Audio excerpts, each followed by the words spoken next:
Romans thought they'd united the world. But after centuries of conquest and glory, resentment festered within. Repression and chaos replaced tolerance and order. And cults of dissent emerged that threatened to divide the empire forever.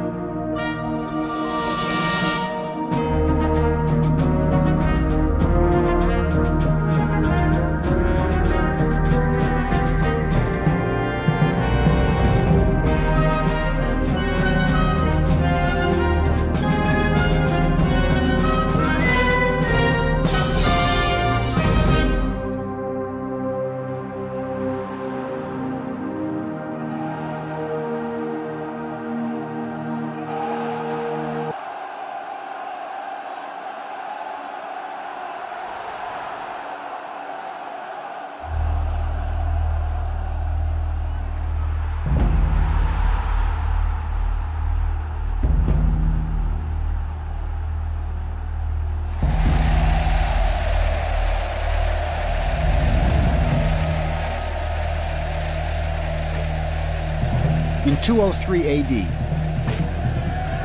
in a Roman arena in Carthage, North Africa, members of an Eastern cult were rounded up and publicly tortured for the amusement of the crowd.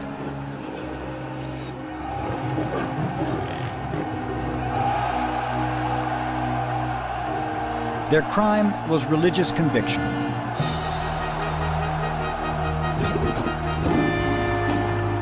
Their name, Christians. It was a theater of terror that would haunt Rome forever.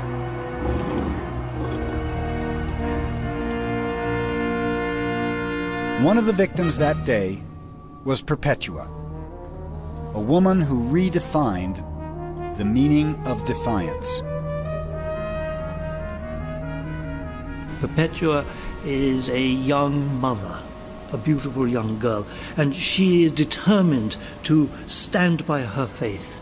And even when the government wants to attack Christians, she remains steadfast. Her father begs her to renounce her faith. She says, I can't. I must be true to my cause. She's separated from her baby. She's imprisoned. She's never been in such a place before. She's a woman from a respectable family. In prison, she kept a diary, a tragic testament to the power of faith. One night, she dreamed her time in the arena had come. I saw a beautiful bronze ladder extending all the way to heaven. People were climbing the ladder, but under it was a demonic serpent. The serpent was attacking the climbers, hoping to frighten them from making the ascent. And I said, in the name of Jesus Christ, the serpent will not harm me.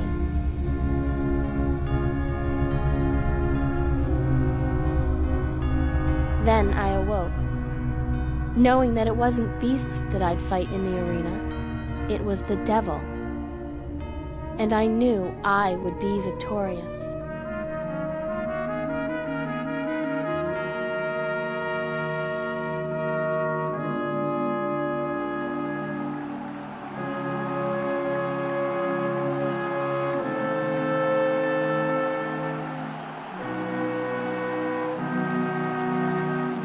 The next day, Perpetua was sent into the arena.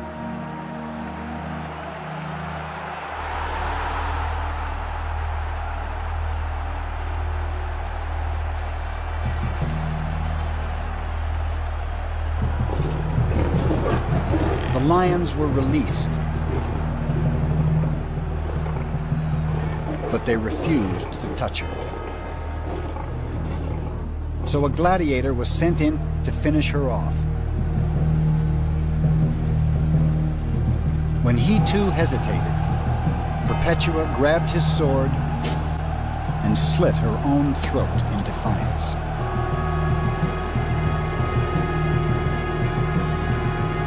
Perpetua's martyrdom stunned the crowd. She chose death over allegiance to Rome. Why? Rome's century of doubt had begun.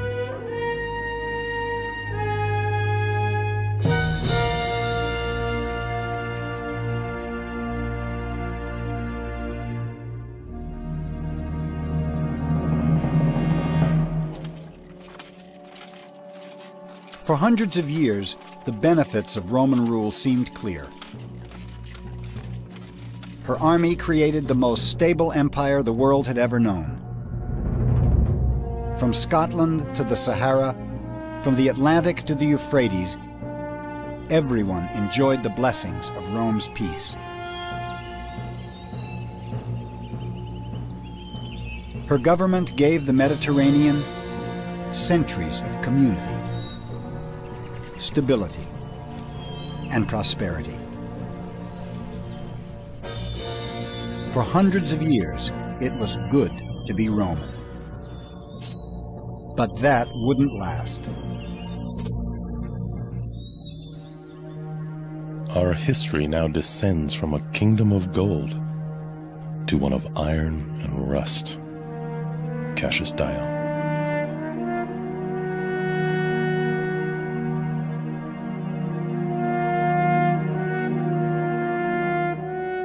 Emperor Marcus Aurelius presided over the first signs of decline in the Roman world.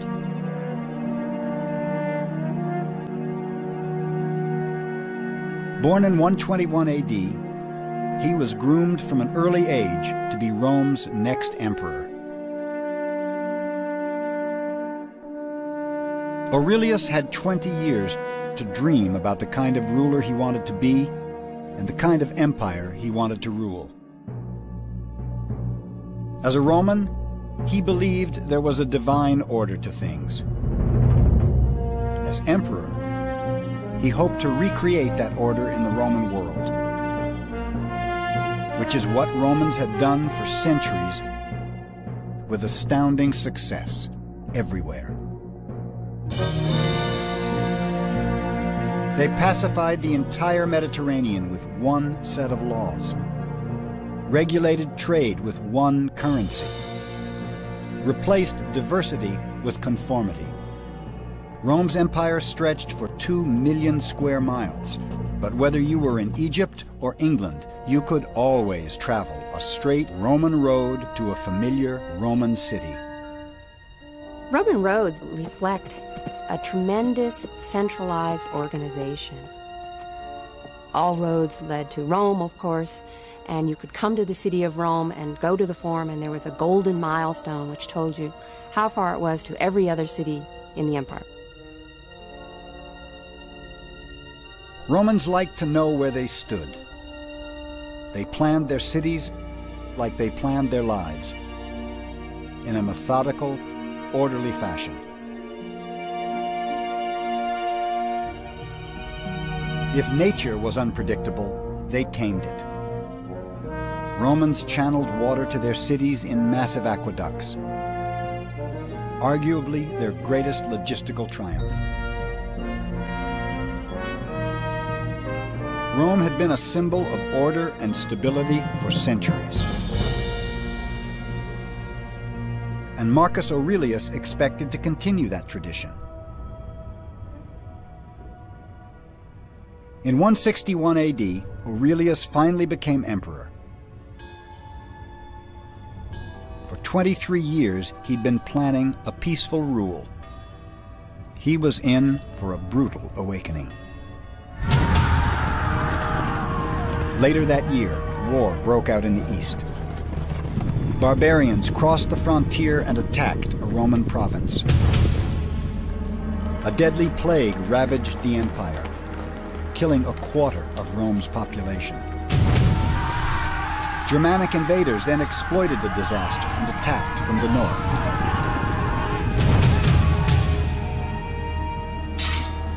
Rome was suddenly confronted with military threats on two fronts. Marcus Aurelius spent 8 years on the frontiers fighting for Rome's survival.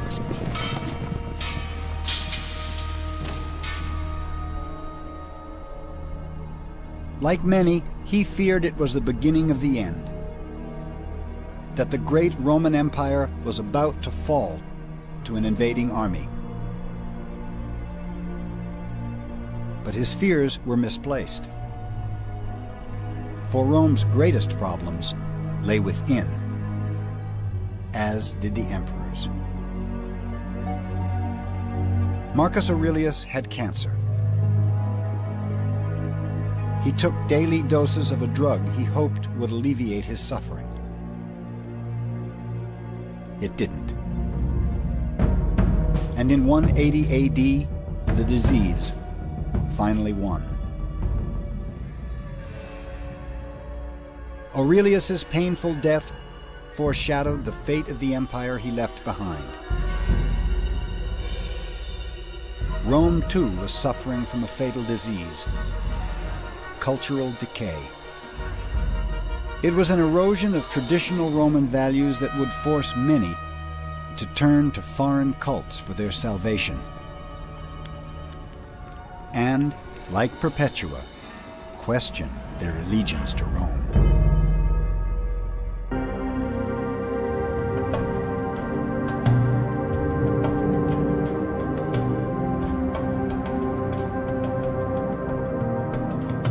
The Roman Empire is as famous for its vices as it is for its virtues.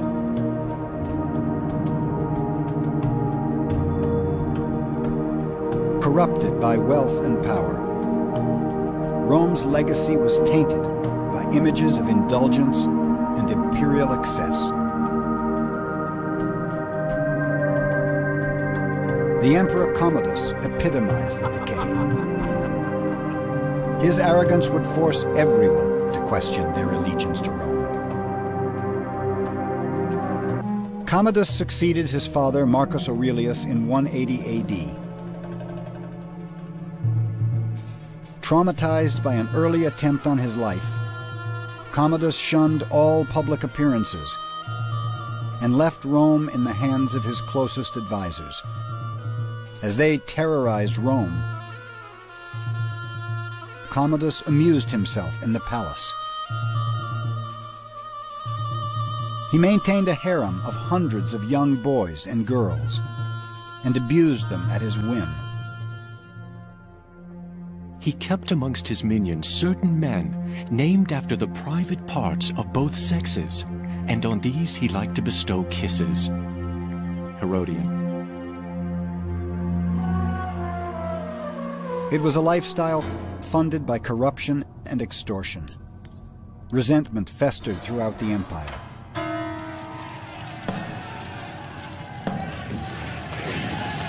In 190 AD, the poor rioted.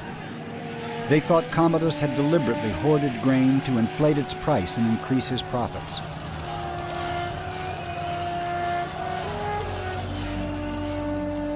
After 9 years as a recluse, the emperor was forced to play a more public role. The results were disastrous.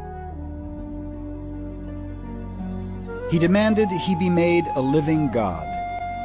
He took the title Hercules and appeared in a lion's skin, wielding a club on all public occasions.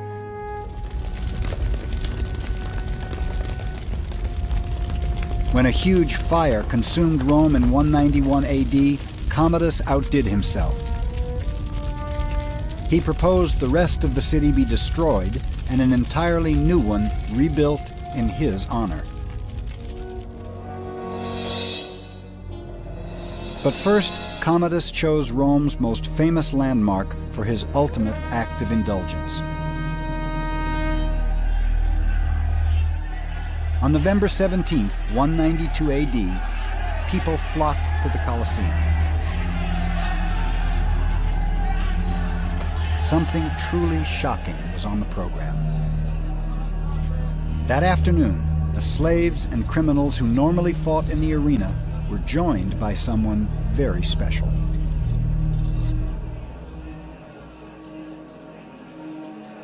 for the first time in Roman history, an emperor was appearing in public as a gladiator.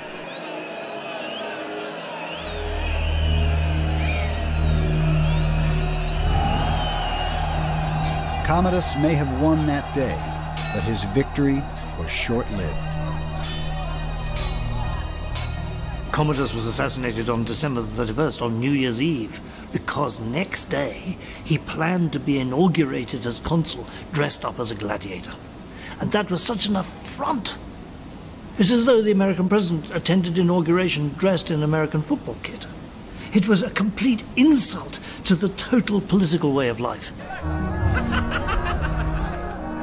The assassination of Commodus wasn't the answer, for Rome's problems lay deeper still, in the very foundation of Roman society.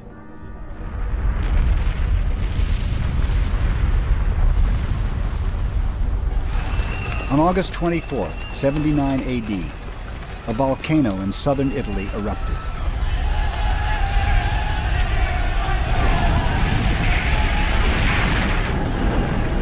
Smoldering ash from Mount Vesuvius buried the nearby town of Pompeii and froze a haunting and revealing portrait of Roman society for all time.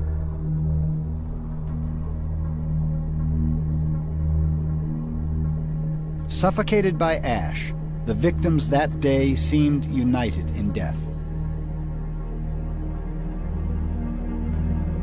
Yet the ruins of Pompeii showed just how divided they were in life.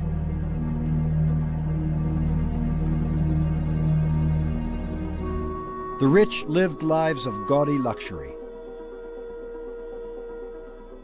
Their houses were spacious and ornate, their gardens lush, their lifestyles lavish. But the most notorious element of their decadence is a fiction. Paintings of imagined Roman orgies were commissioned by 19th century politicians to promote their own message of sexual intolerance. The most famous of these showed a group of disapproving philosophers frowning at a debauched banquet. There was a serious proposal to put that painting in every classroom in the United States of America because it was seen as an image of morality, of what the Romans were really about were those philosophical types. And if you get involved in the orgy, in decadence, then your civilization will fall as surely as the Romans. For most Romans, a lifestyle of luxury and decadence was a very distant dream.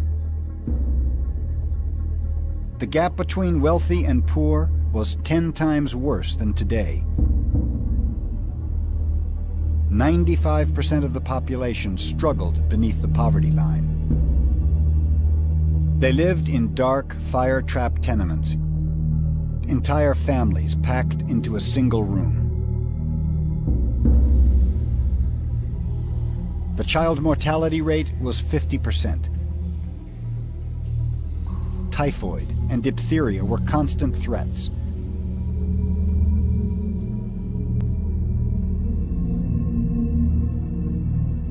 Equally claustrophobic was a woman's place in Roman society.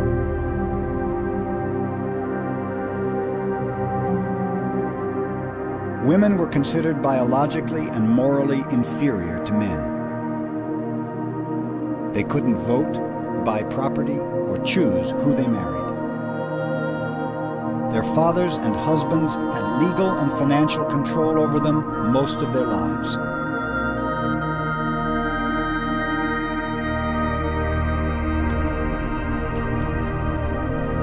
Rome was built on a rigid social hierarchy. At the height of her power, 1 in every 3 people in Italy was a slave.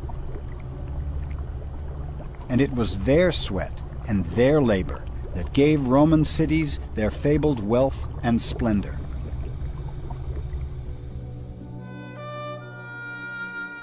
Astoundingly, the burden of discrimination was lifted once each year. Every December at the winter solstice, Romans would celebrate the Saturnalia, when everything in Rome turned upside down. For 1 week, masters served their slaves dinner. Children of the poor ate with the rich. It was a surreal disruption of the status quo. For those who wanted more frequent release from Rome's rigid class system, there was another option.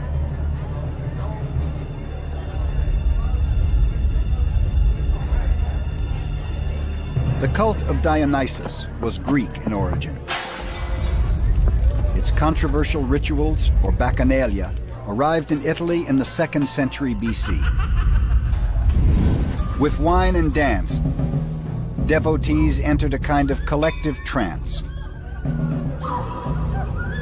a communal ecstasy that offered escape from the oppressive divisions of Roman society. People are getting together, they're making cells, they're making little clubs, and they're assembling in an uncontrollable way at night time in groups that are mixed, men and women, and they're not quite sure what sort of conspiracy together.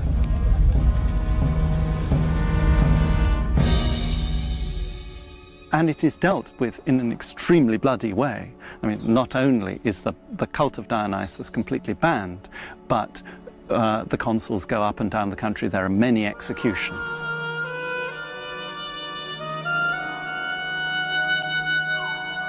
At the heart of Roman culture lay a tragic flaw, a social order that tolerated excess for the few and oppression for the many. That injustice would soon fuel the rise of Rome's most subversive cult of dissent.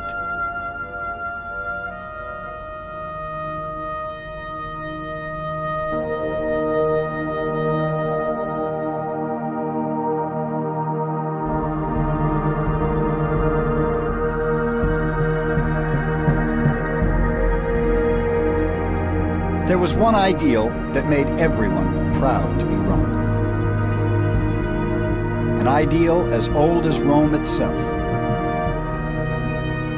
A commitment to cultural diversity.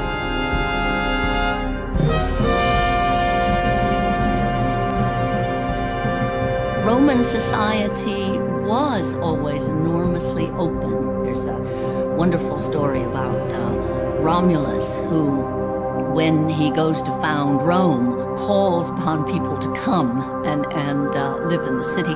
And the passage sounds just like the Statue of Liberty, you know, everyone come. Let me take your outsiders and your poor. 1,000 years later, Rome's open-door policy was still going strong. Her fabled wealth and splendor had attracted people from every corner of the world. You could be in the city of Rome and you could see people who were obviously African, obviously Indian, obviously Italian, Gauls, Germans. All of these people were in fact Roman citizens. And so somehow the Romans seem to have been able to find a way to achieve the American motto, E pluribus unum. They got along. There doesn't seem to have been any racial or ethnic tension within the Roman Empire. By the 3rd century AD, Rome's immigrant spirit applied to everyone, even emperors. Septimius Severus succeeded Commodus as emperor in 193 AD. He was African, a native of Leptis Magna in modern-day Libya. During his 18-year rule, he adorned his hometown with lavish buildings.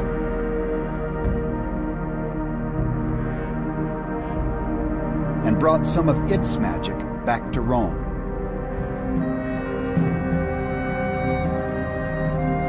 Severus and his wife Julia Domna were both deeply superstitious. He was devoted to an Egyptian mystery cult. She worshipped a Syrian sun god. Romans had no problem with the couple's exotic beliefs. The vast Roman Empire had a long history of religious tolerance. They lived in a pagan world that welcomed virtually everyone's gods. There's something in the pluralism of Roman religion that makes it possible to acquire new gods. In their very earliest stories about themselves, conquest of little towns around Rome involve, one of their myths is that of evocation, when you go and you pronounce a series of prayers to beg the god of the local town to come to Rome with you, and it becomes your god, and you add to the strength of the team at Rome. All that was asked of foreign religions was that they respect the cult of Rome by making annual sacrifices to the emperor. It was a policy intended to secure some control in a world of extreme religious diversity. There were as many cults in Rome as there were provinces in the empire. Bull worshippers from Iran, fertility sects from Egypt, rain gods from Germany. In the city of Rome, you could experiment with almost anything.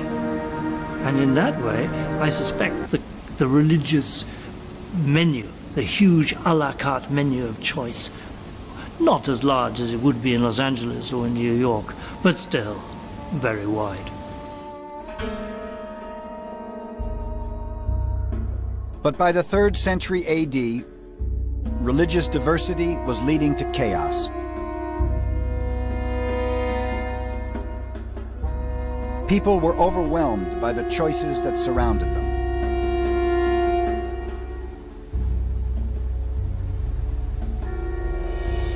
Severus's solution was sun worship.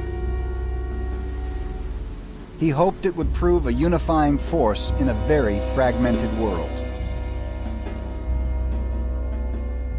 Rome's wealthy decided to follow the sun in a different way.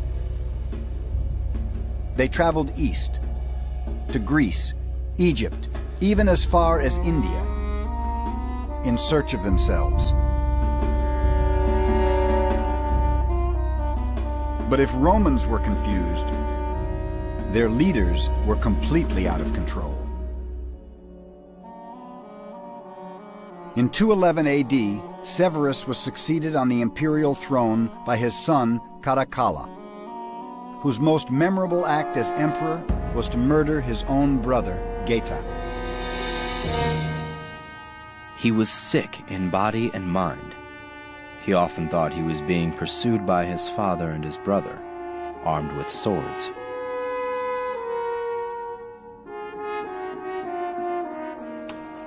At first, Caracalla's insanity was kept in check. In 212 AD, he awarded Roman citizenship to every free man in the empire. A dramatic reaffirmation of Rome's commitment to tolerance and diversity. The emperor then set off on a grand tour of the empire.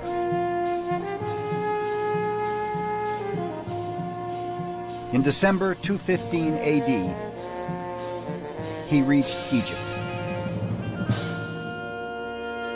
In the city of Alexandria, he was given a splendid reception by its proud new Roman citizens.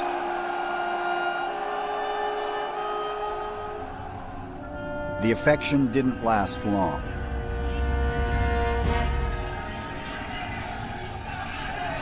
Enraged by local criticism of his brother's murder, the emperor invited 5,000 citizens into a local theater and butchered them in cold blood.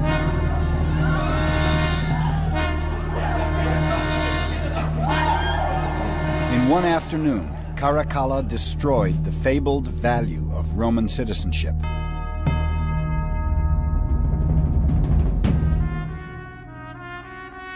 Never had Romans felt so confused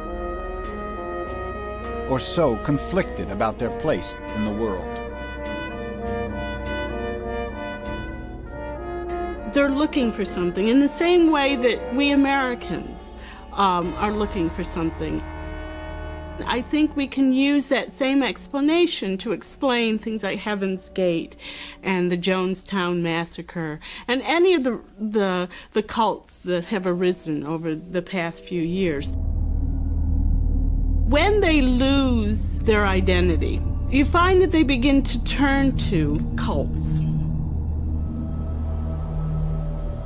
In the 3rd century AD, Romans turned to one cult in particular. A cult whose message was destined to change the empire and the world forever.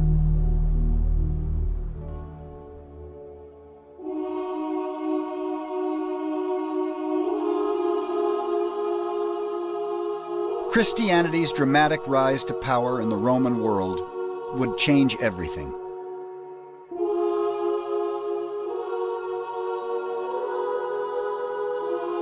A cult based on the suffering of one man was set to challenge the integrity of an entire empire.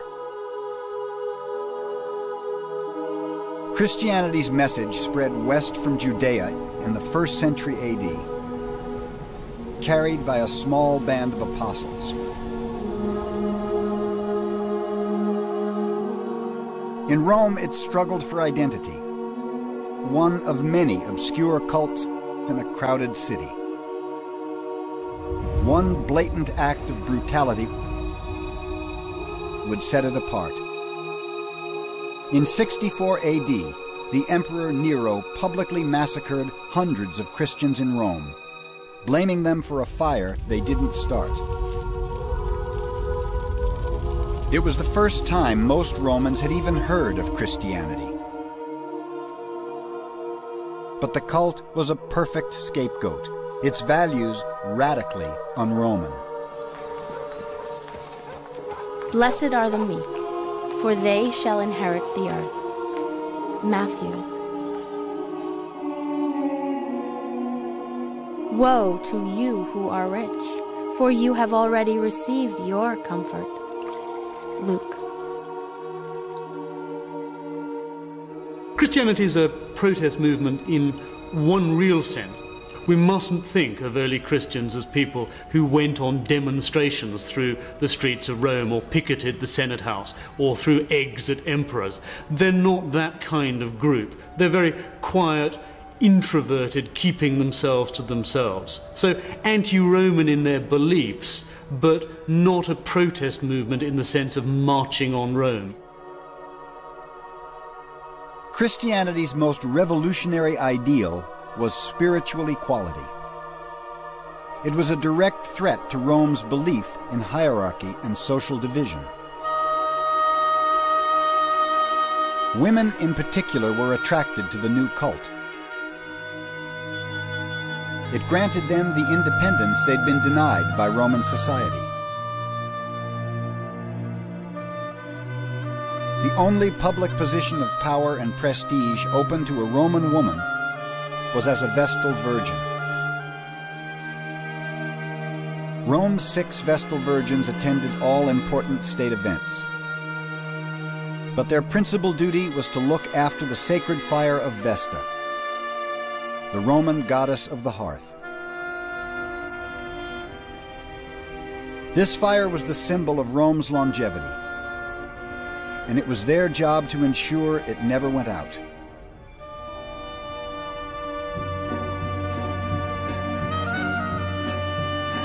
Vestal Virgins were highly respected and lived well, yet their public honors had a price. Vestal Virgins took a vow of chastity when they entered the order at an early age. If one of them broke that vow, the punishment was fierce and final. She was locked in an underground room. The windows were covered, and she was slowly buried alive.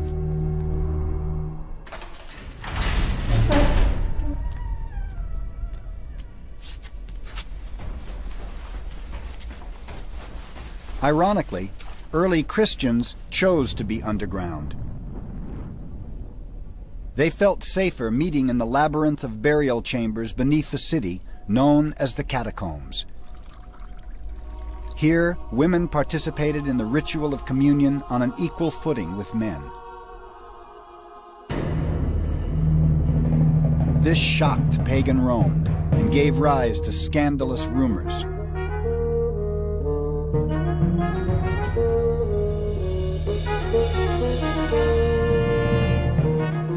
They recognize each other by secret signs, and they have sex even before they've become friends.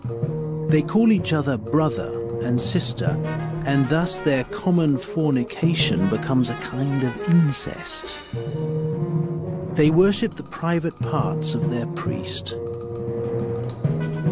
And I've even heard that they kill children and drink their blood. Minucius Felix.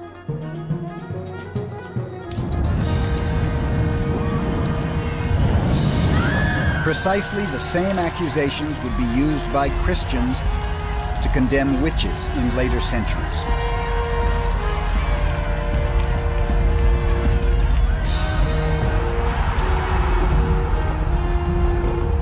But Rome persecuted Christians for another reason. They refused to respect anyone else's gods.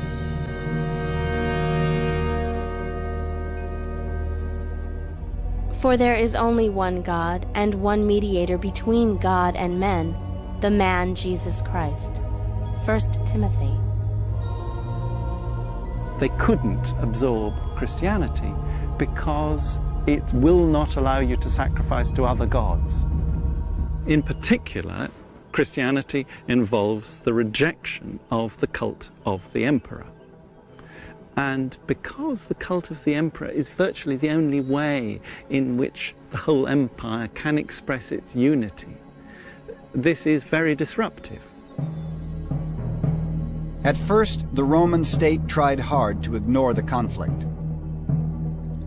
A letter from the Emperor Trajan to a provincial governor in 113 AD shows how lenient he wanted to be. These people must not be hunted out. If they are brought before you and the charge against them is proved, they must be punished. But if anyone denies he is a Christian and makes it clear he is not by offering prayers to our gods, he is to be pardoned, however suspect his past may have been. Trajan.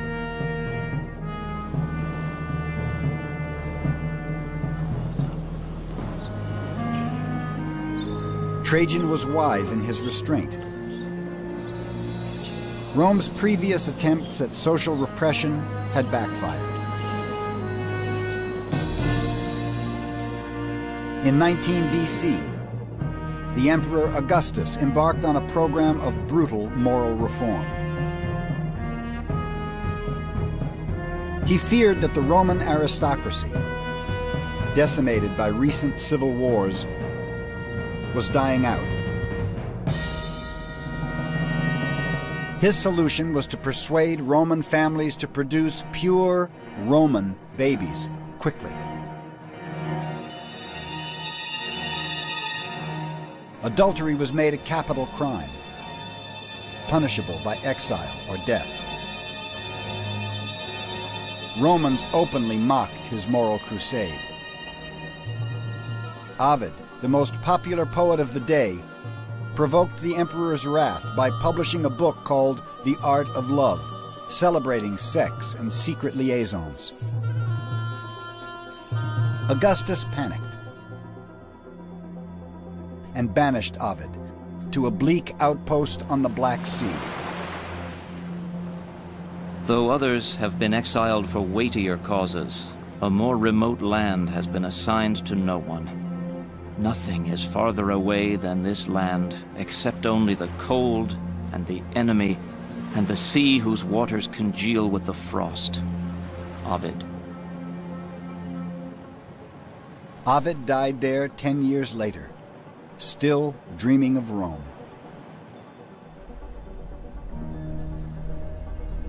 The emperor's repressive reforms were extremely unpopular and futile. They fathered more informers than children. Now the country suffered from its laws as it had done from its vices. Tacitus. But by the 2nd century AD, most Romans had forgotten the lessons of the past. Christianity's ideals were attracting upper-class women to the faith.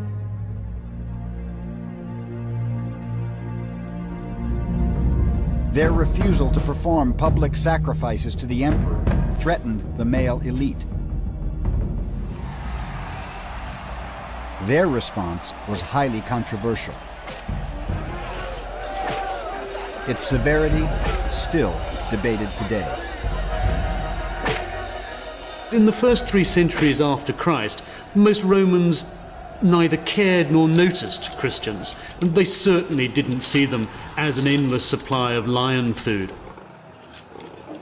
More criminals were eaten by lions in the Roman world than Christians.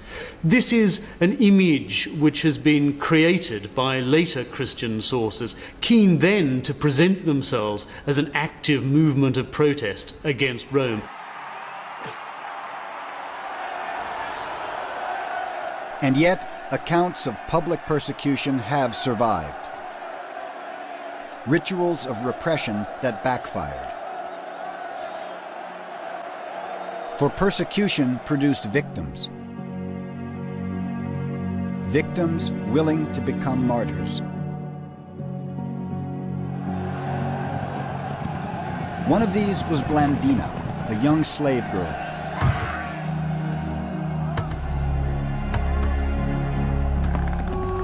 The crowd subjected her to every horror and punishment.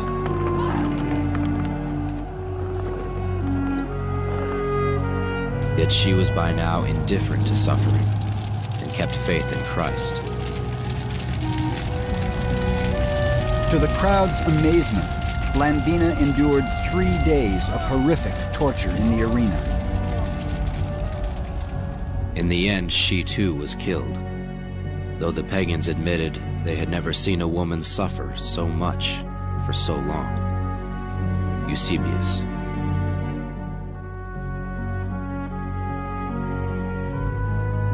The more that you persecute, the more you raise the stakes. It's a terrible gamble, because in throwing people to the lions, you do it in an enormously public fashion.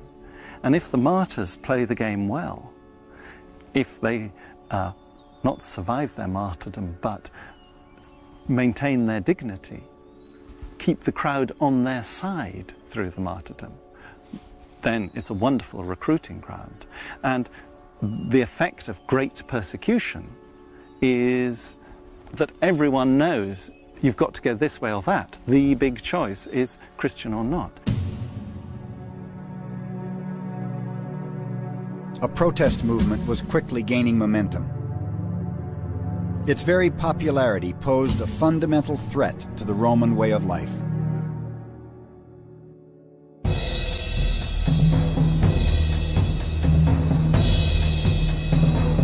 By the middle of the 3rd century AD, Rome was consumed by doubt. As chaos and confusion racked the empire, everyone began questioning the benefits of Roman rule.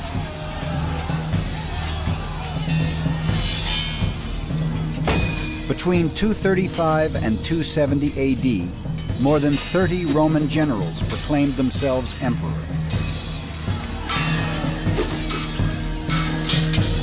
As Roman legion fought Roman legion, innocent citizens were caught in the crossfire of civil war.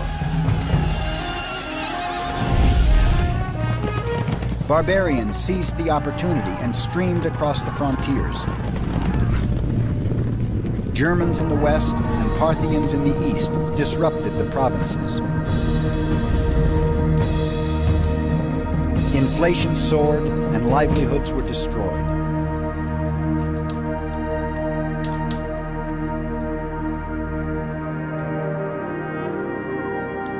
the promise of salvation in the next life was becoming very appealing.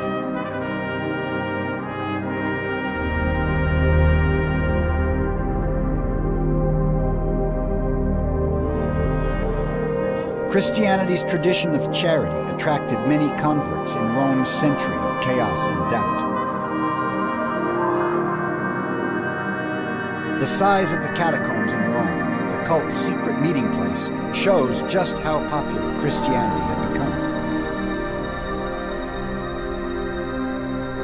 By the middle of the 3rd century, there were an estimated 5 million Christians in the empire. It's an indication of the strength of the church at the end of the 1st century, and particularly of the level of church organization. We've got a church now that's got a growing membership and that has got a hierarchy of clergy and bishops throughout the Mediterranean. In 284 AD, Diocletian was crowned emperor. He had risen through the ranks of the army to seize power in Rome. As befitted a military man, his vision for the future was brutal and bold. Diocletian felt the key to unity lay in division.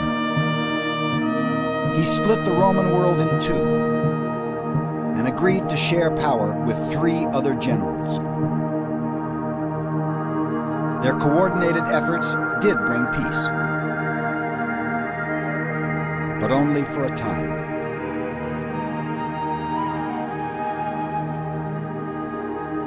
Diocletian ruled for over 20 years, but spent only 2 months in Rome. He was forced to spend most of his time in cities like Trier, Germany, to be closer to the wars on the frontiers.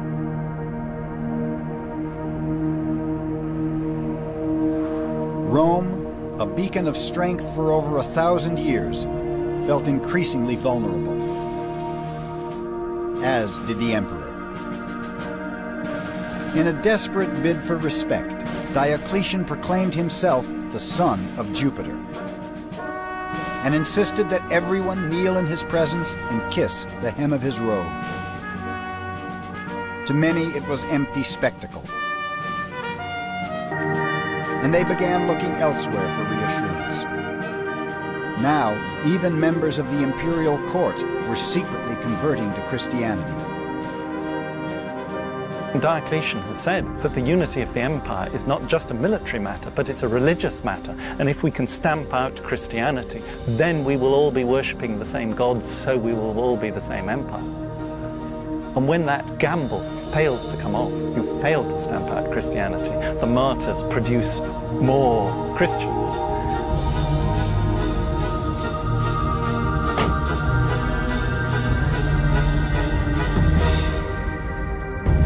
On February 24th, 303 AD, Diocletian initiated the most sweeping persecution Christianity has ever faced. Churches were burned, scriptures destroyed,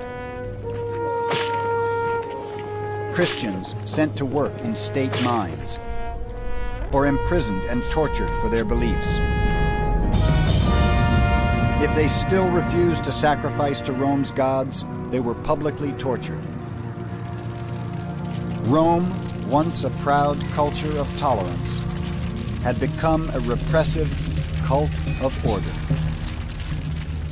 What we see in Diocletian's persecution of the Christians are the only 2 Mediterranean-wide organizations, the Roman state and the Christian church, battling it out for supremacy. In 305 AD, Diocletian retired to his summer palace, confident that Rome had won. He was wrong. In the blood of the martyrs lie the seeds of the church. Tertullian.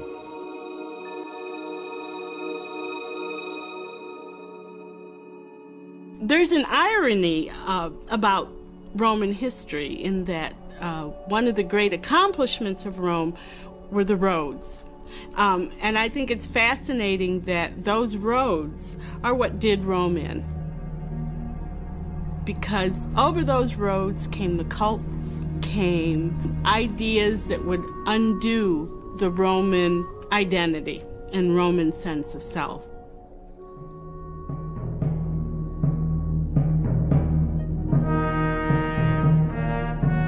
For centuries, Rome's power and confidence had been unshakable.